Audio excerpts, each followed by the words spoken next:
North Hyderabad లో traffic కష్టాలకు check పెట్టేందుకు టీ సర్కార్ ప్రణాళికలు సిద్ధం చేసింది.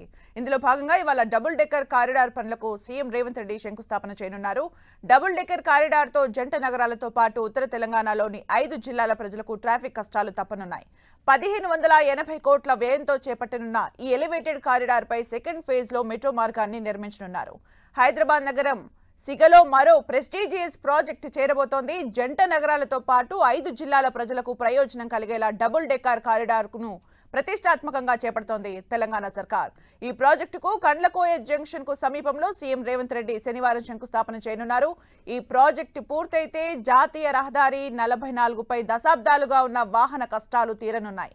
1580 కోట్ల వ్యయంతో చేపట్టనున్న ఈ కారిడార్ ను 5.32 కిలోమీటర్ల మేర నిర్మించనున్నారు.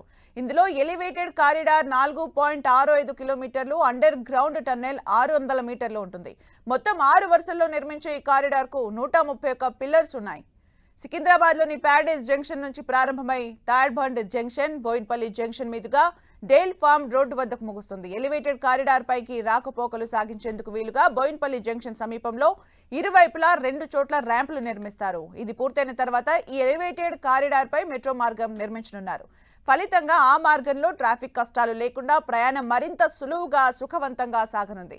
ఈ ప్రాజెక్టు కోసం మొత్తం 73.16 ఎకరాల భూమి అవసరం. ఇందులో రక్షణ శాఖ భూమి 55.85 ఎకరాలు ఉండగా ప్రైవేట్ ల్యాండ్ 8.41 ఎకరాలుగా ఉంది. జాతీయ రహదారి విస్తరణ ఎలివేటెడ్ కారిడార్ కు కంటోన్మెంట్ ప్రాంతంలోని నిబంధనలు ఆటంకంగా మారాయి. ఈ ప్రాజెక్టుపై గత సర్కార్ నిర్లక్ష్యంగా ఉండటంతో సమస్య పరిష్కారం కాలేదు. 2019లో మల్కాజ్గిరి ఎంపీగా ఎన్నికైన తర్వాత రేవంత్ రెడ్డి ఈ విషయంపై ప్రత్యేకంగా దృష్టి పెట్టారు. దీనికి తోడు పార్లమెంట్లో రక్షణ శాఖ స్టాండింగ్ కమిటీ సభ్యునిగా రేవంత్ ఉండటం కలిసొచ్చింది. ఆ కమిటీ సమావేశాల్లో ఈ సమస్యను రేవంత్ పలుమార్లు లేవనెత్తారు. ఇటీవల ఢిల్లీ పర్యటనలో రక్షణ మంత్రి రాజ్నాథ్ సింగ్ ను కలిసి మరోసారి ఈ అంశాన్ని తెరపైకి తెచ్చారు. దీంతో ఈ నెల 1వ తేదీన కారిడార్ నిర్మాణానికి అనుమతిస్తూ తెలంగాణ సర్కార్కు రక్షణ శాఖ లేఖ రాసింది. వెంటనే రంగంలోకి దిగిన తెలంగాణ ప్రభుత్వం ఎలివేటెడ్ కారిడార్ నిర్మాణానికి శ్రీకారం చుట్టింది. ఎలివేటెడ్ కారిడార్ నిర్మిస్తున్న ప్రాంతంలో రోజుకు సగటున 157,105 వాహనాలు తిరుగుతుంటే ఓఆర్ఆర్ జంక్షన్ సమీపంలో 72,687 వాహనాలు ప్రయాణిస్తున్నాయి. ఇరుకైన రహదారి కావడం, వాహనాల సంఖ్య పెరగడంతో ఆ ప్రాంతంలోని ప్రజలు నిత్యం ట్రాఫిక్ తో నానా అవస్థలు పడుతున్నారు.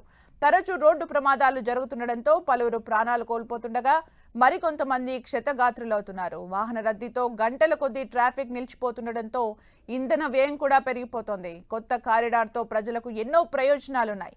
ఇంధన వ్యయంతో పాటు ప్రమాదాల సంఖ్య తగ్గిపోవడం, ట్రాఫిక్ ఇబ్బందుల నుంచి ప్రజలకు ఊరట లభించే అవకాశం ఉంది. ఈ ప్రాజెక్టు పూర్తయితే నగరం నుంచి ట్రాఫిక్ ఆటంకాలు లేకుండా ఓఆర్ఆర్ కు సులువుగా చేరుకునే అవకాశం ఉంది.